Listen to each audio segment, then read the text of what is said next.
EV charging right now is pretty big. I mean, like, so looking at that beautiful logo above Steve's head, the West Virginia Mountaineers, they were the university that ran that study against Volkswagen, where they found out Volkswagen was cheating its emissions with the diesel cars.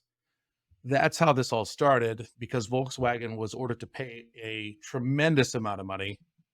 And one of the caveats was, what do we do with this money? Let's put it into advancing new green technology, such as electric vehicles. So a lot of that money went into these federal funds where you can get money to, you know, I guess it was trying to induce investment into the electric vehicle market.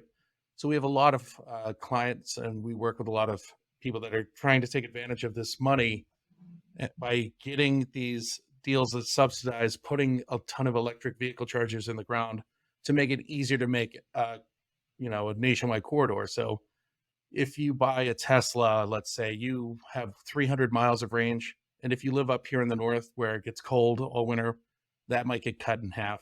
I don't know the numbers, I don't have them in front of me.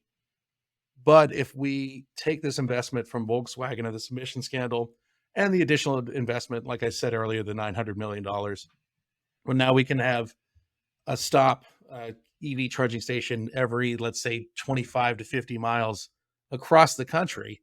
Well, now you have unimpeded travel like you would with a gasoline car.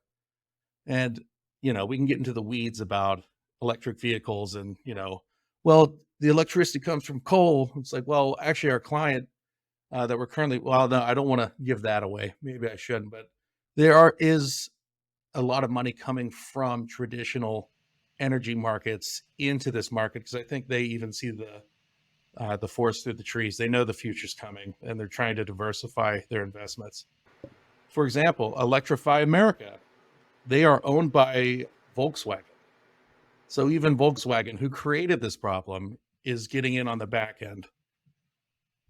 Right. And I haven't looked into that. That was just told to me by a client. So if that's wrong, I blame that person. And you know who you are. You know who you are. Sorry. What Started there. with these EV projects? What is it? Give us the scope of the projects and what it looks like to do them really fast. Well, it's just it's like a regular. It's if you're an oil and gas professional, it would be very similar to locating a site, having your geologist give you an area. With this, though, we go on and we look at an area of, okay, here's a major highway thoroughfare. Here's where two major highways intersect. So this is going to be traveled by more people. You can get statistical data from the government about how many cars are traveling through any given corridor. And then we can take our GIS and map out using different, use county records and whatnot to show where people own properties like you would to find, hey, who owns this giant farm? It's very attractive to us. Well, who owns this gas station right like a quarter mile from this major intersection? So we use that kind of information to go identify a landowner. And then it's just like leasing. Find contact information. These are resources, call them up, gauge their interest. And if everything goes well, work with the landowner to bring the lease to signature and then turn it in. And then they'll start the development process on our client's end.